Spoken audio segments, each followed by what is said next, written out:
আজ আমরা আলোচনা করব রবীন্দ্রভারতী বিশ্ববিদ্যালয়ে যারা রাষ্ট্রবিজ্ঞান নিয়ে এমএ করছো ডিস্টেন্স থেকে, তোমাদের যে সিইসি 4.2 পেপারটা রয়েছে, অর্থাৎ local government and politics in India, এই পেপারের 15 নম্বরে যে প্রশ্নগুলো তোমাদের এবছরের জন্য আসতে পারে, সেই পেপারের সেই প্রশ্নগুলো নিয়ে আলোচনা করব। তবে তার আগে বলে রাখি, তোমাদের বাকি পেপারগুলোর সাজেশন মোটামুটি আমি আমার চ্যানেলে আপলোড করা হয়ে গিয়েছে। যারা এখনও দেখোনি, তোমরা চ্যানেলটাকে সাবস্ক্রাইব করে দাও এবং সাজেশনগুলো দেখে নাও।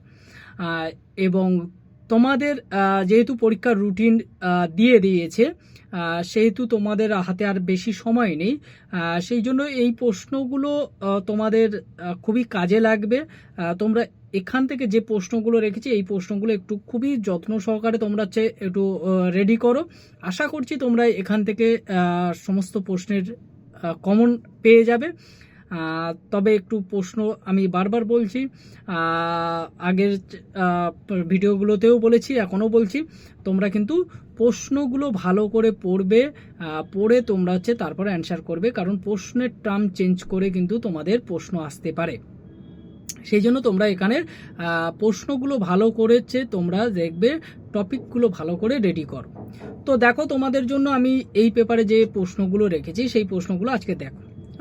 তোমাদের জন্য ফার্স্ট প্রশ্ন রেখেছি আমি, অ্যানালাইজ দি গান্ধিয়ান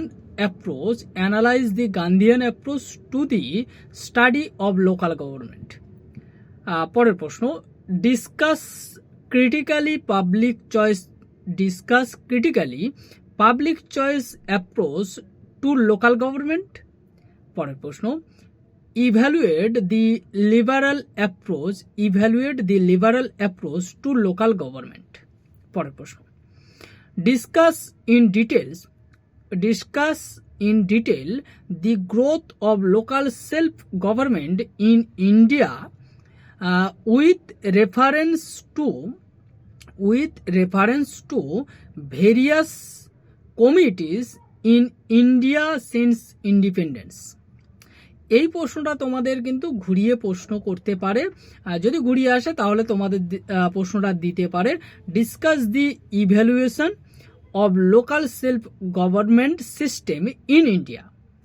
পরের প্রশ্ন, discuss the basic difference between West Bengal panchayat act 1973 with 73rd amendment act. অর্থাৎ বিষয়টা দিতে পারে যে পশ্চিমবঙ্গের যে 1973 সালের পঞ্চায়েত আইন যেটা, তার সঙ্গে 73তম সংবিধান সংশোধনী আইনের পার্থক্য কি, বা এইটাকে তোমরা কিন্তু একটু খেয়াল রাখবে। 1973 সালে মানে ফার্স্ট জেনারেশন পঞ্চায়েত, আর 73তম সংবিধান সংশোধনী মানে সেকেন্ড জেনারেশন মানে পঞ্চায়েত ব্যবস্থা।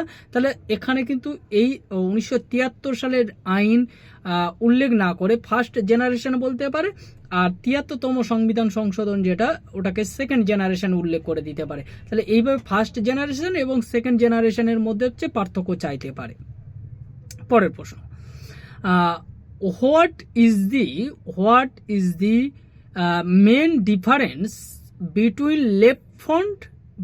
Left Front and TMC regarding panchayati raj system in West Bengal. পরের প্রশ্ন, how does people's participation relate to accountability mechanisms. এর সঙ্গে তোমাদের দিতে পারে, what are the factors that influence people's participation in accountabilities mechanism within the PRIs of West Bengal. বা এই প্রশ্নটা যদি সিম্পলভাবে ঘুরিয়ে করে তাহলে বলতে পারে rural self government in West Bengal, অর্থাৎ পশ্চিমবঙ্গের স্থানীয় স্বায়ত্তশাসন ব্যবস্থা, গ্রামীণ স্থানীয় স্বায়ত্তশাসন ব্যবস্থা সম্পর্কে আলোচনা করো। পরের প্রশ্ন, describe the major constitutional composition, major constitutional composition and structures of the urban local government with special reference to 74th Amendment 1992. আরেকবার বলছি, describe the major constitutional composition and structures of the urban local government with special reference to 74th Amendment 1992. পরের প্রশ্ন, discuss the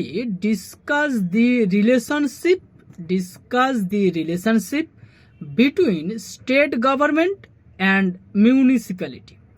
Discuss the relationship between state government and municipalities. পরের প্রশ্ন, explain the structure and function of the Kolkata Municipal Corporation. পরের প্রশ্ন, discuss the function and role of Gram Panchayat as the basic of rural local administration in West Bengal. পরের প্রশ্ন এবং তোমাদের last প্রশ্ন, explain how the 73 constitutional amendment increased the power and role of local government in India.